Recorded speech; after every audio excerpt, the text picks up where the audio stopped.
Bienvenue sur Magia Imperii Alteran, une fanfiction Harry Potter.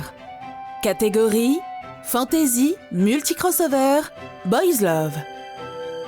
Un contenu proposé par le studio Kali Records. N'hésitez pas à liker et à vous abonner pour être notifié de la suite. Maintenant, place à l'histoire.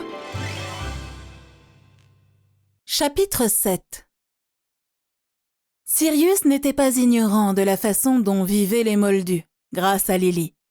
C'est la raison pour laquelle il décida de faire une entrée en grande pompe au palais royal grâce à une splendide limousine Rolls-Royce. Heureusement, le véhicule pouvait largement accommoder les aurores, Sirius et l'enfant. Sirius ne pouvait s'empêcher de ricaner en observant Maugrey dans sa tenue moldue, trop habitué à le voir en robe de sorcier. Attendu son esthétique peu plaisante, le vieil Aurore dut recourir à un charme pour dissimuler son œil magique et sa jambe. Il décida tout de même de laisser visibles ses cicatrices. Le temps que la limousine arrive au palais royal, Sirius décida de lire le journal moldu nommé The Daily Telegraph. Lorsqu'il vit le nom de la journaliste, il avala de travers sa salive. Tragédie à Cornwall. La mort du duc d'York, James Charles Potter, et de sa femme, la duchesse Lily Jane Potter, par Rita Skeeter. C'est une tragédie qui s'abat aujourd'hui sur notre beau pays. Dans la nuit du 31 octobre 1981, le duc d'York, James Charles Potter, et sa femme, la duchesse Lily Jane Potter, ont été assassinés par un groupe terroriste qui sévit depuis quelques années au Royaume-Uni, plus particulièrement en Angleterre. Selon Scotland Yard, ils ont été victimes d'un attentat à la bombe placé dans leur maison de campagne située à Cornwall. Pourtant, un miracle s'est produit et leur enfant, Sa Grâce Adrian James Potter, a survécu à l'attentat entraînant simplement une cicatrice sur son front. Selon les médecins, la cicatrice restera sur son front, le marquant à vie de cette terrible tragédie. Quant au poseur de bombes, il fut déterminé qu'il n'est nul autre que Peter Pettigrew, l'un des membres haut placés de cette organisation terroriste. Cet homme est désormais considéré comme ennemi public numéro 1. Et des recherches ont été entamées pour le retrouver. Si jamais vous l'apercevez, veuillez contacter immédiatement le poste de police le plus proche. Photo moldue de Peter Pettigrew. Suite à cette tragédie, il fut décidé que l'enfant, désormais duc Adrian James Potter, soit confié à son parrain et tuteur légal, Sirius Orion Black, un proche ami de la famille, lord de la maison Black que l'on pensait éteinte. C'est la raison pour laquelle il fut décidé qu'aujourd'hui, le 1er novembre 1981, Lord Black rencontrera la famille royale avec le jeune duc pour recevoir officiellement sa garde par décret royal, ainsi que l'ordre des Chardons pour le duc Adrian James Potter en l'honneur de ses défunts parents. Pour plus d'informations concernant le groupe terroriste, rendez-vous page 3. Pour plus d'informations concernant la famille Potter et le duché d'York, rendez-vous page 4. Pour plus d'informations concernant la famille Black, rendez-vous page 5. « Ce n'est pas possible! Elle est partout, celle-là !» dit à haute voix Sirius, attirant l'attention des autres. « Quoi donc ?» demanda Alastor intrigué. Sirius ne lui répondit pas. Il lui tendit simplement le journal. Maugrey lut vite fait l'article avant de tendre le journal aux autres aurores. Ça ne m'étonne pas vraiment. Si je me souviens bien, le Daily Telegraph est la branche moldue du Daily Prophet. Forcément, Skeeter étant la journaliste la plus importante du Daily Prophet, elle a dû obtenir l'autorisation de rédiger l'article moldu, fit simplement Maugrey. Au moins, dans cette version, elle s'en tient aux faits, sans commentaire, grommela Sirius. Ils discutèrent ainsi pendant plusieurs minutes, jusqu'à ce qu'ils arrivent enfin devant le palais royal. Ils furent immédiatement accueillis par des gardes qui les menèrent à l'intérieur du bâtiment jusqu'à un salon privé. Ils s'assirent, attendant l'arrivée de la famille royale moldue. Quelques secondes plus tard, un héros entra.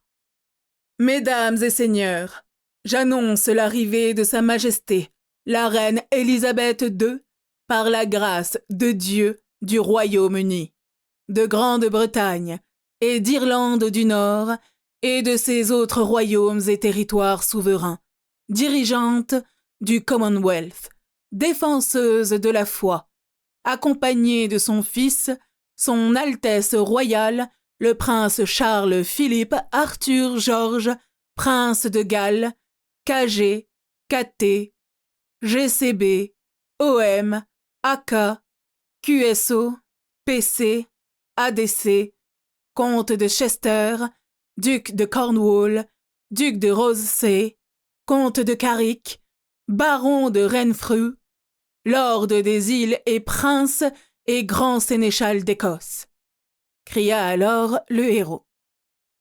Immédiatement après, les deux individus susmentionnés entrèrent dans la salle, salués alors par Sirius et les aurores avant de se rasseoir. « Nous vous remercions de vous être déplacés jusqu'ici pour nous permettre de vous voir, » déclara alors la reine. « Ce n'est pas un problème, madame, » répondit Sirius. La reine et le prince haussèrent de concert leurs sourcils au ton informel de Sirius. Ils remarquèrent très vite que les aurores ne semblaient pas intéressées pour autant par la famille royale et semblaient plus se préoccuper de l'enfant qu'autre chose. « Je vois. En tout cas, je souhaite avant tout exprimer mes sincères condoléances pour la mort de vos amis, » dit-elle. « Je vous en remercie, » répondit Sirius.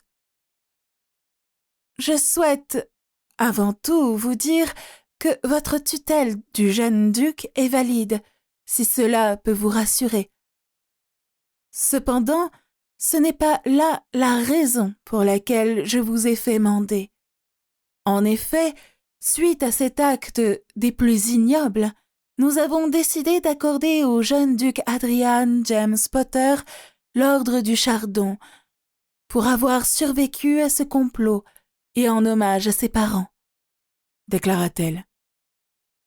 Attendu son âge, nous avons décidé d'officier cette nomination de façon informelle. Elle fit signe à son fils de s'approcher avec une boîte contenant le signe de l'ordre de Chardon. « Je vous prie d'accepter officiellement cet ordre au nom de votre filleul. Nous espérons sincèrement que vous pourrez venir nous rendre visite lorsqu'il sera plus âgé, » dit alors la reine. « Je vous en remercie, madame, » répondit Sirius en faisant signe à Maugrey de récupérer la boîte. « Puis-je savoir où vous comptez élever le jeune duc ?» demanda alors le prince, intrigué.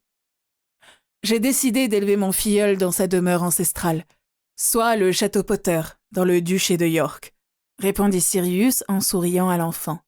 « Fort bien. Sur ce, nous allons vous laisser. Que Dieu soit avec vous, » fit alors la reine quittant la salle avec son fils. Enfin, Sirius, Harry et les aurores quittèrent le palais pour retourner directement à Grimmauld. « Eh ben mon gars, c'est à peine si tu l'as pas envoyé balader, » dit alors Maugrey avec un petit sourire. « Je ne suis pas à l'aise avec ces individus, et encore moins avec cette fausse reine. Elle n'est pas la descendante d'Arthur Pendragon. Selon moi, elle n'a pas le droit de régner, » répondit Sirius en berçant Harry. « Peut-être, mais n'oublie pas que lorsqu'on est chez les Moldus, faut essayer de se fondre dans le paysage. Tu seras vite remarqué si tu manques de respect à leur famille royale, » lui dit alors Maugrey. « Heureusement que je compte passer aussi peu de temps que possible avec eux. Bon, créature !» appela alors Sirius, l'elfe apparaissant devant lui. « Que peut faire créature pour le maître ?» demanda le vieil elfe de maison. « Prépare mes affaires et celles d'Harry. Nous allons vivre au château Potter, » lui annonça Sirius. Créature doit accompagner le maître? Demanda alors Créature, inquiet pour sa maîtresse. Non, tu resteras ici pour t'occuper du manoir et de ma mère, décida alors Sirius. Très bien, maître, comme vous voudrez, répondit alors l'elfe de maison avant de disparaître pour préparer les affaires de son maître. Seulement quelques minutes plus tard, Créature apparut devant Sirius avec une malle remplie des affaires de celui-ci. Il disparut aussitôt. Valburga finit par arriver dans le hall dans lequel l'attendaient Sirius, Harry et les aurores. « Je vois que tu es prêt à partir, mon fils, » dit alors la matriarche. « En effet, mère, il est l'heure, » répondit simplement Sirius. « Très bien. Peux-tu au moins me promettre de l'emmener ici pour que je puisse le voir ?» demanda-t-elle. « Bien sûr, je l'emmènerai autant de fois que tu le souhaites. Et puis, tu seras la bienvenue au château Potter, » répondit-il. « Bah, très peu pour moi. Je refuse de m'approcher de ces moldus, » rétorqua la femme de la maison Black. « Comme tu voudras. »« Sur ce, j'y vais, mère. Au revoir, » répondit simplement Sirius en prenant l'enfant dans ses bras avant de quitter le domicile en utilisant le réseau de cheminées suivi des aurores. Ils apparurent au repère du rat à York, l'un des endroits les plus proches du duché. « Il ne faudra pas oublier de renommer cet endroit avant de le vendre, » fit Sirius à haute voix. Immédiatement après, une limousine arriva. Celle-ci était conduite par un émoldu de 20 ans, employé au château Potter. Ce dernier descendit de la limousine pour se présenter. « Lord Black, je suis William Larkwick, à votre service, » s'inclina-t-il. « Enchanté, William. Je suppose que tout est prêt ?» demanda Sirius. « En effet, Lord Black, » répondit simplement le chauffeur en ouvrant la portière arrière. Immédiatement, Sirius, avec Harry et les aurores, entrèrent dans les limousines. Comparée aux autres limousines, celle-ci était enchantée avec un charme d'expansion. Pendant le trajet en direction du château, les adultes discutèrent ensemble tandis qu'Harry les observait, curieux. Il fit un geste de la main, ce qui rendit Chauve Maugret, faisant rire tout le monde. L'Aurore ne perdit pas de temps et plaça un charme sur sa tête pour faire repousser ses cheveux. Heureusement, à force de se faire cramer les cheveux face à certains mange-morts pyromanes, il a développé un sortilège pour les faire repousser, au lieu d'avaler une potion. Au bout d'une heure, ils sentirent tous une puissante aura magique. Et c'est à ce moment-là qu'ils comprirent qu'ils avaient enfin passé les boucliers. Ils finirent par arriver à l'entrée du château où se trouvait plein de touristes. Le chauffeur descendit pour leur ouvrir la porte. Les aurores descendirent en premier, suivis enfin par Sirius, avec Harry dans ses bras. À peine eurent-ils cligné des yeux qu'ils furent encerclés. Les touristes dégainaient déjà leur appareil pour photographier le nouveau duc. Très vite, une équipe de sécurité composée de nez moldus et sans mêlée vint les escorter tranquillement jusqu'à l'intérieur, vers les salles privées du château, soit celles interdites au public. Pendant ce temps, Sirius jouait les stars. Il saluait les caméras avec un large sourire, agitant les bras de Harry pour lui faire un coucou, et captivait les touristes en un clin d'œil. Conquis, il métraillait la scène pendant que Maugret, raide comme un piquet, marmonnait « Vigilance constante !» scrutant la foule, prêt à voir surgir une armée de mange-morts à tout instant. Au bout de quelques minutes, ils furent enfin dans l'aile ouest du château, réservée à la famille. À peine eurent-ils passé la porte principale qu'ils entendirent un pop. Un vieil elfe de maison, vêtu entièrement d'une tenue digne d'un majordome, avec le symbole de la famille Potter, cousu sur son gilet rouge et adapté à sa stature et physiologie, venait d'apparaître. En plus de sa tenue, ce dernier avait une broche en or sur son torse avec le symbole de la maison Potter. « Bienvenue, Lord Black », dit alors l'elfe avec un langage parfait. Lickny, ça fait plaisir de te revoir. Combien y a-t-il d'elfes de maison ici? Demanda-t-il. Il y a 285 elfes de maison, Lord Black, répondit Lickny. 285? Cria presque Maugret. En effet, monsieur Maugret. Attendu la taille immense du domaine Potter, et en prenant en compte toutes les autres propriétés de la famille, nous avons besoin de beaucoup d'elfes pour tout entretenir. Moi-même, je suis le chef des elfes de maison, répondit l'elfe. Très bien, je te laisse t'occuper du château comme d'habitude. J'espère que nos chambres sont prêtes, demanda Sirius. Oui, monsieur, veuillez me suivre, déclara alors la petite créature. Il les conduisit jusqu'à leur chambre au 3e étage de l'aile. Sirius eut le droit à son ancienne chambre lorsqu'il vivait chez les Potter. Quant à Harry, il fut installé dans la nurserie, juste en face. L'elfe s'arrêta brusquement. « Dois-je ordonner des chambres pour les invités, monsieur ?» demanda-t-il. « Non, pas besoin. On ne va pas rester. Maintenant qu'on sait qu'ils sont en sécurité, on n'a pas besoin de rester, » répondit simplement Maugret. « Très bien, monsieur, » répondit l'elfe, content de ne rien avoir oublié. Les heures s'écoulèrent et Sirius et Harry s'installèrent tranquillement au château. Maugret et les aurores finirent par partir pour continuer la chasse aux mange-morts. De son côté, Sirius fit connaissance avec les employés vivants au château pour savoir qui protégeait son filleul. La soirée finit par arriver. Ils mangèrent dans le grand hall et allèrent se coucher. Ce fut le lendemain que Sirius fut choqué, une fois de plus, par Rita Skeeter en prenant son petit déjeuner dans le grand hall avec Harry. Le garçon qui a survécu un sang pur contre toute attente. Le soi-disant sang pur, Lord Voldemort, une fraude. Par Rita Skeeter. Mes chers lecteurs et lectrices, c'est aujourd'hui que je vous révèle une information qui fera sûrement la plus grande joie de nos conservatistes et le plus grand malheur de nos némoldus. En effet, il fut révélé hier, pendant le testament de la famille Potter, que Lily Jane Potter née Evans, considérée comme un symbole pour les némoldus, n'a en fait jamais été une némoldue. En effet, je suis persuadée que, tout comme moi, vous êtes vous aussi choqués par cette révélation des plus étonnantes.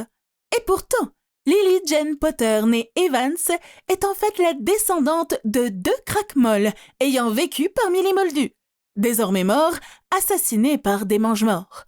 C'est ainsi que nous découvrîmes que le père de Lady Potter était en fait l'héritier de l'ancienne et noble maison Evans, disparue il y a 300 ans après n'avoir enfanté que des craquemolles. Mais cela ne s'arrête pas là. Il fut découvert que la mère de Lady Potter était en fait la descendante directe de Serwyn Serpentard et Helena Serdaigle, faisant d'elle l'héritière des maisons Serpentard et Serdaigle. Il fut alors révélé pendant son testament que Lady Potter avait accepté les titres de ces maisons, faisant d'elle Lady Serpentard Serdaigle Potter Evans. Bien entendu, cela signifie que celui dont on ne doit pas prononcer le nom était le cousin de Lady Potter. Mais que cela signifie-t-il pour notre héros national? Eh bien, avant de continuer, vous devez savoir que Lord Potter était, lui, l'héritier de plus d'une maison. Lors de son testament, il fut révélé que James Charles Potter était l'héritier des maisons Gryffondor et Pévrel. Un choc pour le monde sorcier. Le Seigneur des Ténèbres venait de tuer les héritiers de 3 des maisons fondatrices de Poudlard et de notre monde. Pour en revenir à notre héros favori, cela signifie qu'il est l'héritier des maisons Serpentard, Serdaigle, Gryffondor, Black, Pévrel, Potter et Evans. Vous avez bien lu, la maison Black a aussi fait de notre héros national son héritier. La justification fut très simple. Selon Lady Black, Walburga Black. Les parents de Lord Potter étant Charles Potter et Dorea Black, et Dorea Black étant de la branche principale, cela nous a permis d'en faire notre héritier. De toute façon, mon fils est stérile, donc tout va pour le mieux, et l'avenir de ma maison est assuré. Lorsque nous lui demandâmes pourquoi ne pas faire de Draco Lucius Malfoy l'héritier de la maison Black, sa réponse fut directe. « Je refuse que le nom Black soit associé à une famille ayant servi un monstre qui a tenté de tuer l'héritier de nos plus grandes maisons. Un sale sang mêlé !» répondit-elle à notre plus grand choc. Nous fûmes choqués par son exclamation concernant le Seigneur des Ténèbres. Elle s'expliqua par la suite. Contrairement à ce qu'on peut croire, cet usurpateur n'est pas un sang pur. Non, nous avons découvert, et ce fut validé par les gobelins, que son véritable nom est Tom Marvolo Riddle, un sang mêlé, fils d'un moldu et d'une craque-molle, nous révéla-t-elle. En apprenant cela, nous avons décidé de mener notre propre enquête concernant ce Tom Marvolo Riddle. C'est ainsi que nous avons découvert qu'il fut scolarisé à Poudlard, entrant dans la maison Serpentard en 1938. Il a évolué dans cette maison grâce à son intellect et a gravi les échelons jusqu'à devenir préfet en chef.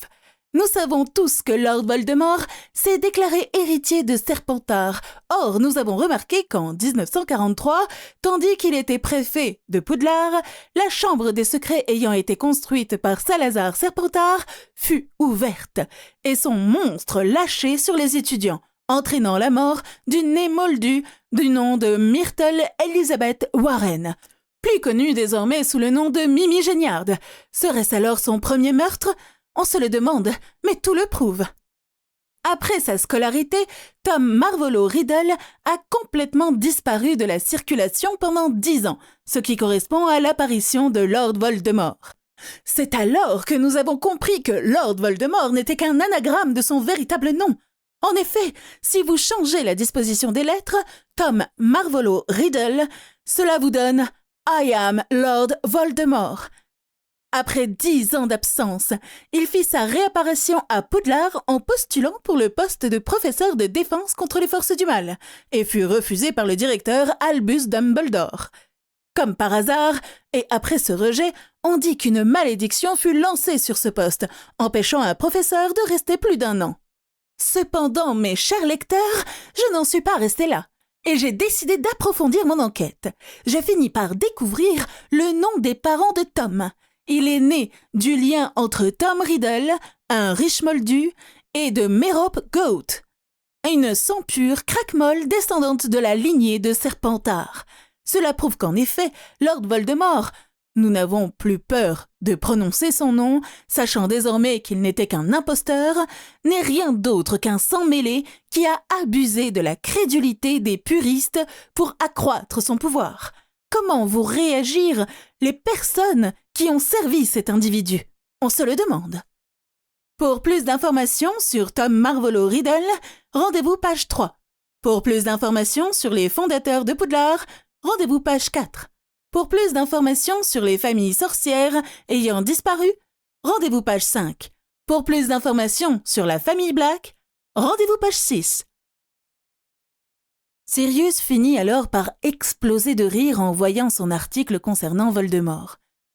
En seulement quelques lignes, ce reporter venait de détruire la réputation d'un des mages noirs les plus puissants. Elle semblait ne pas s'être arrêtée là. Il y avait bien d'autres articles qu'il se fit un plaisir de lire. Révélation du contenu du testament de James et Lily Potter. Un duc parmi nous. Les Potter parmi les sorciers et les moldus. Possible fin du Magen-Mago? Des familles mange-morts se rendent en clamant l'Imperius. Par Rita Skeeter. Hier était un jour très spécial pour le monde sorcier. En effet, suite à la mort de Voldemort, nous estimons qu'il ne mérite plus le titre de Lord, étant un faux titre. Et la mort de James et Lily Potter, leurs testaments ont été lus. Cependant, et au plus grand choc de votre investigatrice favorite, ces testaments furent lus devant des sorciers et des moldus. Vous m'avez bien comprise. Des moldus étaient présents à Gringotts. Mais pourquoi? C'est très simple. Comme vous le savez, Lily James Potter, née Evans, était la fille de 2 craque-molles qui ont eu aussi une autre fille, née craque-molle, nommée Petunia Evans. Cette dernière s'est alors mariée à Vernon Dursley, un moldu obèse et irrespectueux envers notre société. Et il fut présent à la lecture du testament sous la demande exclusive de Lily Jane Potter. Nous pouvons vous confirmer que cet individu des plus vulgaires fut très irrespectueux de la mort des Potter et n'en voulait qu'après leur argent. Évidemment, Lily Potter a demandé lors de son testament à sa sœur de divorcer, lui proposant une aide financière en échange. La réponse de Pétunia Dursley fut « Allez, Vernon, partons loin de ces monstres !» Vous rendez-vous compte? Cette craque-molle a osé nous insulter de monstres. Je peux vous assurer qu'elle et son mari, ressemblant plus à un morse qu'à un être humain, furent escortés sans ménagement par les gobelins hors de Gringotts. Il semblerait qu'avec les années, la vision des moldus et des non-magiques nous concernant n'a pas changé, et ils nous voient toujours comme des monstres ou des anomalies. Mais revenons-en à nos testaments. Comme vous vous en doutez, les bénéficiaires furent leurs amis. C'est ainsi que furent présents Sirius Black, accompagné de sa mère et du jeune Adrian James Potter, Albus Dumbledore, Minerva McGonagall, Filius Flitwick, Remus Lupin, Alice et Frank Londubat, et évidemment les Dursley. Ils ont tous reçu quelque chose, majoritairement de l'argent, mais ce fut Sirius qui reçut officiellement la garde de notre héros national, étant alors son parrain. Je souhaite tout de même rappeler à mes chers lecteurs que lorsqu'un individu est choisi pour parrainer un enfant, celui-ci se doit de jurer un serment de protection, l'empêchant de faire du mal ou de nuire aux intérêts de l'enfant. Les enfants sont très importants dans le monde magique et leur maltraitance est sûrement le plus grand crime possible. C'est la raison pour laquelle la tentative d'assassinat de Voldemort envers Harry Potter est considérée comme une infamie. Enfin, une autre nouvelle m'a particulièrement choquée hier. Comme vous le savez, il y a bien longtemps, les nobles maisons sorcières étaient aussi des maisons nobles parmi les modelus, avant de disparaître lors de la mise en place du statut secret et de perdre leur titre auprès des moldus. Et pourtant, ce n'est pas le cas de la maison Potter, qui a réussi à obtenir de nouveau son titre parmi les moldus, devenant ainsi les ducs du duché de York, comprenant une grande ville moldue qui appartient au duché.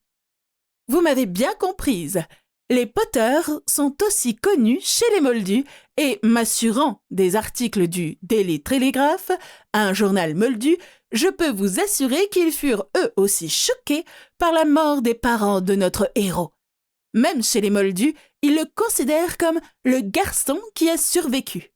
Ainsi, Adrian James Potter, futur Lord Serpentard, Serdaigle, Gryffondor, Black, Peverell, Potter et Evans, porte ainsi le titre de duc d'York.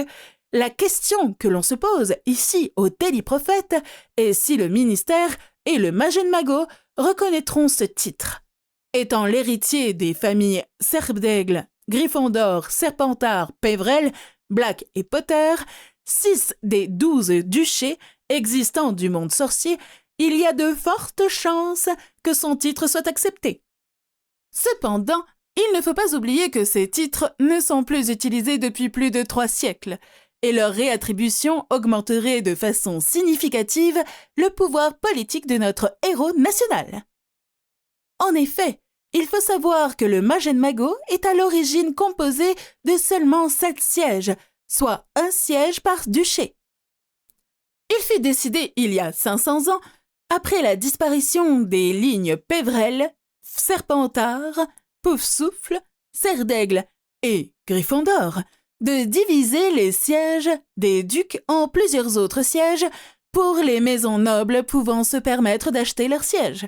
C'est ainsi que des familles telles que Malfoy ont pu obtenir des sièges au Magen-Mago.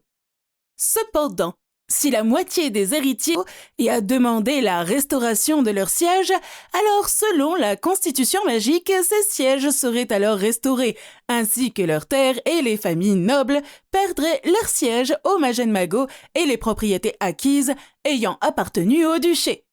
Notre héros national possédant à lui seul la moitié des sièges, il pourrait alors demander la restauration des sièges ducaux, dissolvant ainsi le Magen-Mago tel que nous le connaissons. Pour ceux qui ne le savent pas, Voici les 12 duchés du monde magique. Le duché Gryffondor, le duché Pévrel, le duché Serpentard, le duché Poufsouffle, le duché Serre-d'Aigle, le duché Black, le duché Londubat, le duché Potter, le duché d'Ollivander, le duché de Nott, le duché de Lestrange et le duché de Flint. Bien entendu, notre héros national ne deviendra le seigneur que de 5 des duchés. Sirius Black, l'actuel Lord Black, étant encore bien en vie, et ce pour de nombreuses années.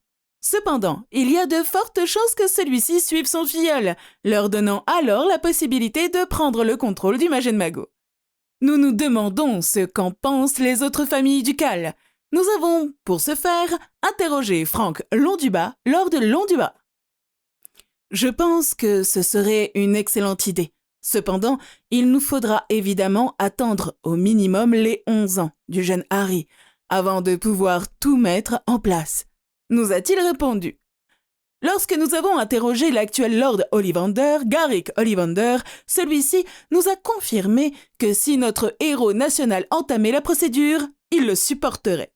Pour le moment, les familles Flint, Nott et Lestrange ne nous ont rien dit, étant recherchées en tant que mange-morts. Enfin, nous avons demandé à certaines familles nobles, siégeant au Majin Mago, ce qu'ils pensaient de cette éventualité. Je pense que ce serait une grave erreur. Le temps des duchés est révolu. On n'a pas besoin d'eux, bien que nous les respectons, a déclaré Dolores Ombrage, Lady Ombrage, de la noble maison Ombrage. Je suppose que tout dépendra de ce qu'ils feront de tout ce pouvoir. Mais si ça permet une amélioration du monde magique, je suis pour, a déclaré Susan Bones, Lady Bones de la maison Bones. Cependant, notre histoire ne s'arrête pas ici. En effet, dans la nuit du 1er novembre au 2 novembre, des mange-morts reconnus se sont rendus au ministère pour se rendre, certains clamant l'Imperius par Voldemort, d'autres le chantage et la menace de leur famille. Parmi les familles, certaines très connues telles que Malfoy, Nott, Flint et Rosière, nous avons eu l'occasion d'interroger certains d'entre eux. J'ai été contraint par le Seigneur des Ténèbres, m'ayant placé sous l'Imperius avec la bénédiction de mon père, après que j'eusse refusé de le servir.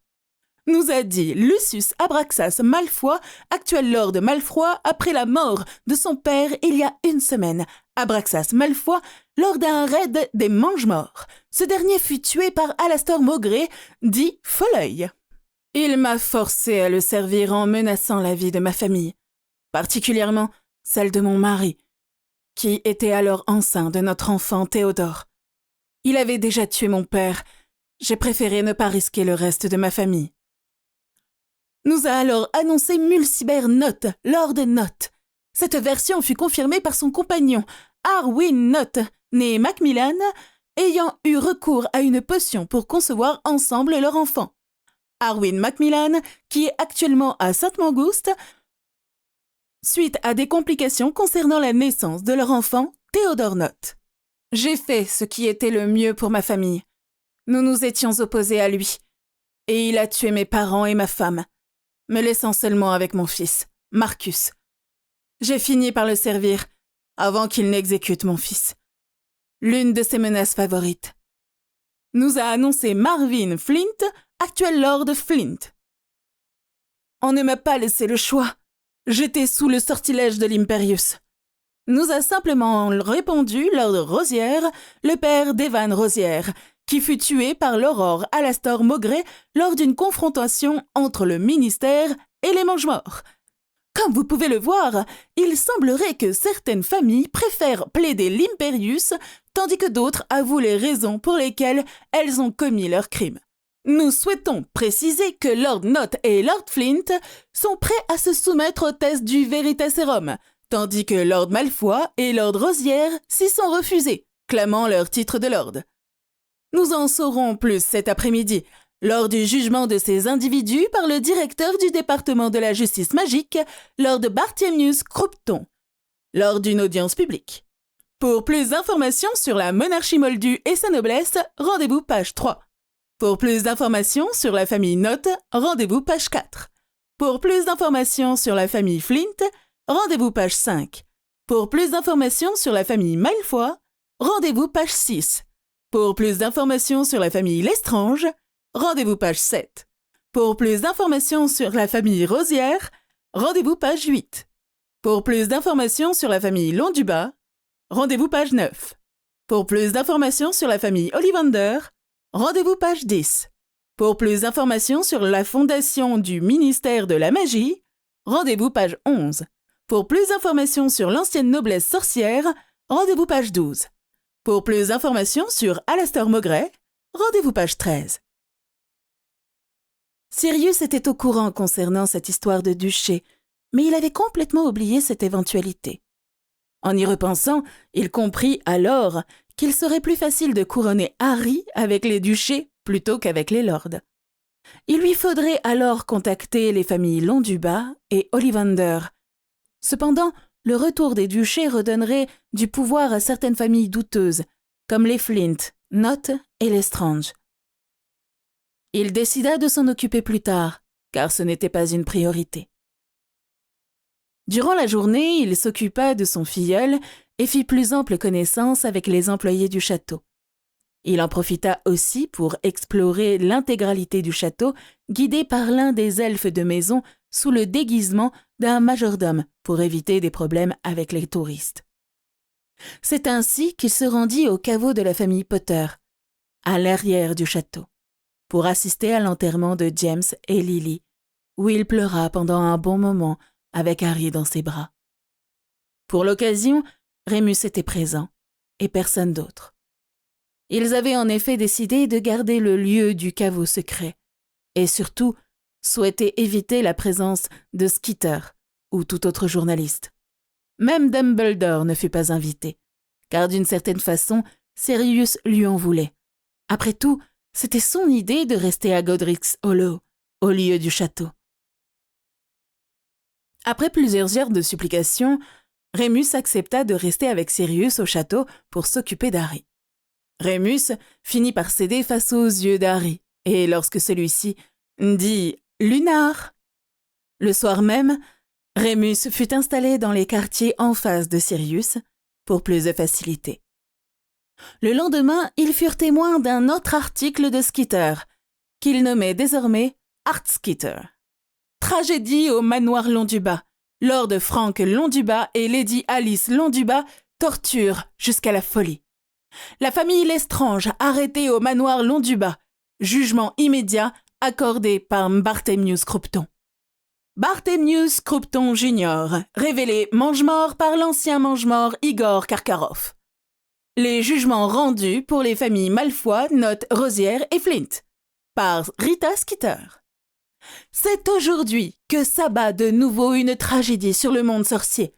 En effet, pendant la nuit du 2 novembre 1981, la famille Londubat fut attaquée par un groupe de mange-morts, soit Rodolphus Lestrange, Rabastan Lestrange et Bellatrix sans nom. Vous avez bien lu, sans nom, attendu que, selon le registre des familles, Bellatrix, anciennement née Black et anciennement Lestrange, fut chassée de la famille Black par l'actuel Lord Black et son mariage annulé, aussi par Lord Black. Ils ont torturé jusqu'à la folie 2 des membres de la famille Londubat, soit Lord Londubat et Lady Londubat, Frank et Alice Londubat, à l'aide du sortilège impardonnable, le Cruciatus. Ils furent plus tard capturés par les Aurores, arrivés malheureusement trop tard. La décision fut sans appel, et ils furent tous 3 jugés coupables, gagnant alors un séjour à vie à Azkaban, dans les cellules de haute sécurité. Cependant, il n'était pas que 3, mais bien 4. En effet, lors de l'interrogatoire de l'ancien mange-mort Igor Karkaroff, qui était prêt à révéler le nom des mange-morts travaillant pour Voldemort, celui-ci dévoila l'implication du fils du juge Barthélemy Croupton, soit Barthélemy Croupton Jr., lors de la torture de la famille Londubat. Ce dernier, présent à l'écoute, tenta de s'enfuir avant d'être capturé par l'Aurore Maugret. Il finit par avouer son crime et fut condamné à vie à Azkaban avec ses confrères. Un coup dur pour le juge et sa famille. Suite à l'intermède de Frank et Alice Londubat, il fut alors décidé que leur fils Neville Londubat serait placé auprès de sa grand-mère, la douanière Londubat Augusta Londubat. Cette dernière a hérité des obligations de son fils, celui-ci étant désormais indisposé, qu'elle transmettra à son petit-fils à ses 17 ans. Il lui sera cependant possible d'en faire la demande à ses 11 ans. Une autre affaire préoccupante fut l'interrogatoire d'Igor Karkarov qui nous révéla le nom de certains mange-morts. Malheureusement pour lui, la plupart étaient morts. Il révéla tout de même 3 noms importants, soit celui d'Augustus Rookwood, Severus Snape et Barthélemy Croupton Jr. dit Barty. Augustus Rookwood sera placé sous enquête pour vérifier la véracité des propos de l'ancien mange-mort. Quant à Severus Snape, ce dernier fut acquitté, ayant prouvé être un espion pour le compte d'Albus Dumbledore pour aider au démantèlement de cette organisation. Enfin, Barthélemy Croupton Jr. fut révélé être un mange-mort et fut expédié à Azkaban. Attendu la participation d'Igor Karkarov et le fait qu'il se soit rendu de lui-même au ministère, il fut décidé qu'il sera envoyé à Azkaban pendant seulement 6 mois avant d'être libéré. Ce dernier a accepté sa sentence. Nous nous sommes aussi intéressés au jugement de Lucius Malfoy, Mulciber-Note, Marvin Flint et Lord Rosière. Lord Malfoy et Lord Rosière furent déclarés non coupables après leur plaidoirie concernant l'Imperius. Il fut tout de même décidé qu'ils devraient payer une amende significative à hauteur de 1 million de galions chacun. Lord Note et Lord Flint furent interrogés sous Veritaserum et leurs témoignages furent validés. C'est ainsi qu'il fut décidé de les acquitter avec une amende de 100 000 galions chacun. Bien que les familles Note et Flint soient désormais considérées comme respectables, ce n'est pas le cas des familles Malfoy et Rosière, ayant refusé de se soumettre au test du Veritaserum. Nous, les employés du Daily Prophet, nous demandons si ces personnes ont été honnêtes concernant l'Hyperius. Pour plus d'informations sur la famille Croupton, rendez-vous page 2. Pour plus d'informations sur Igor Karkarov, rendez-vous page 3. Pour plus d'informations sur Severus Snape, rendez-vous page 4. Sirius ne put s'empêcher de renifler bruyamment et avec dégoût à la vue du nom de Snape. Snivellus, sauvé par Dumbledore. Il aurait dû le laisser croupir à Azkaban. C'est tout ce qu'il mérite, dit-il alors. Sirius, tu sais bien qu'il nous a aidés pendant la guerre. Et puis il nous fallait bien un espion, tenta de raisonner Rémus. Mais Rémus, tu sais bien qu'il nous a rejoints qu'à la fin. Je suis sûr que c'était le petit boy scout favori de Voldy, répondit alors Sirius. Rémus préféra ne pas s'attarder sur ce sujet, sachant à quel point Sirius haïssait Severus Snape. Il prit alors le journal à Sirius pour lire le dernier Heartskitter. Les reliques des fondateurs de Poudlard retrouvées par Rita Skeeter. C'est un grand jour pour le monde sorcier. En effet, il semblerait que les reliques des fondateurs de Poudlard ont été retrouvées. Nous pouvons aujourd'hui apercevoir la coupe d'Helga Poulsouffle et le diadème de Rowena Serdaigle dans le grand hall de Poudlard. Il ne manque désormais que l'amulette de Salazar Serpentard et l'épée de Godric Gryffondor. Heureusement, nous pûmes confirmer que l'amulette se trouve actuellement entre les mains de notre héros national, grâce à Walburga Black. Nous avons trouvé cette amulette au manoir, et elle était enchantée de telle façon à ce que seul un membre de la famille Serpentard puisse l'ouvrir. Heureusement, mon fils l'a montrée à son héritier, Adrian, et ce dernier a pu l'ouvrir. Nous avons décidé de la garder, lui appartenant de droit, nous a-t-elle dit. Évidemment, nous l'avons interrogée concernant les 2 autres objets situés à Poudlard. Pour le moment, ces objets peuvent rester en exposition. Mais les gens ne doivent pas oublier qu'ils appartiennent à mon héritier, Adrian James Potter, tout comme l'école. Alors ne vous avisez pas à tenter de les voler, ou la famille Black vous le fera payer, menaça la matriarche de la famille Black. Nous avons demandé au directeur de l'école, Albus Dumbledore, ce qu'il pensait de tout cela. « Eh bien, je comprends parfaitement ce qu'a voulu dire Lady Black. Ces reliques, bien qu'elles appartiennent à Poudlard et d'une certaine façon à tous les sorciers, appartiennent avant tout à l'héritier des maisons de Poudlard, Adrian James Potter, qui est aussi le propriétaire de l'école et de ses alentours. Nous avons tout de même souhaité savoir pourquoi notre héros national pouvait réclamer la coupe de Poufsouffle n'en étant pas le descendant. C'est très simple. Il n'y a actuellement aucun héritier valide pour la maison Poufsouffle. La coupe appartient à Poudlard et de facto à Harry. Nous a simplement répondu le directeur. Pourtant, une famille sorcière clame le contraire. C'est le cas de la famille Smith, qui se réclame descendante de la famille Poufsouffle. Nous sommes les héritiers de la maison Poufsouffle, et nous le savons. Nous réclamons cette coupe et un quart de l'école, a fait Lord Hector Smith. Étonnamment, ils furent démentis par nul autre que Walburga Black, avec des documents à l'appui. C'est nous qui avons découvert la coupe. Nous avons voulu savoir si nous devions la donner à la famille Smith, et les gobelins nous ont alors certifié, documents à l'appui, que les Smiths étaient alors les descendants d'une branche illégitime de la famille Poufsouffle. Ils n'ont aucun droit sur les biens et titres de cette famille, car ils ne sont pas reconnus. Nous a-t-elle révélé. Les documents étaient officiels, et les gobelins nous ont confirmé leur validité. Comme par hasard, nous n'avons plus entendu parler de la famille Smith. Peut-être vont-ils ne plus faire parler d'eux, maintenant que l'on sait qu'ils ne sont que le produit d'une branche illégitime. Nous verrons bien. Il ne manque désormais qu'une seule relique, soit l'épée de Gryffondor. Où peut-elle bien être? On se le demande. Pour plus d'informations sur les fondateurs, rendez-vous page 6. Quoi? Demanda Sirius, qui avait écouté Rémus lire l'article. Je me demande pourquoi Dumbledore n'a rien dit concernant le diadème, dit à haute voix Rémus. Bah, je suppose qu'il a voulu tout exposer à Poudlard. Je ne lui en veux pas. Et puis, à son âge, le diadème ne servira à rien pour Harry. Si les Smiths ne sont pas les descendants de Poufsouffle, je me demande qui le sont. Finit par dire Rémus, vous avez écouté Magia Imperi Alteran, une fanfiction Harry Potter. Catégorie Fantasy, Multicrossover, Boys Love. Un contenu proposé par le studio Kali Records. N'hésitez pas à liker et à vous abonner pour être notifié de la suite. Je vous dis au prochain chapitre.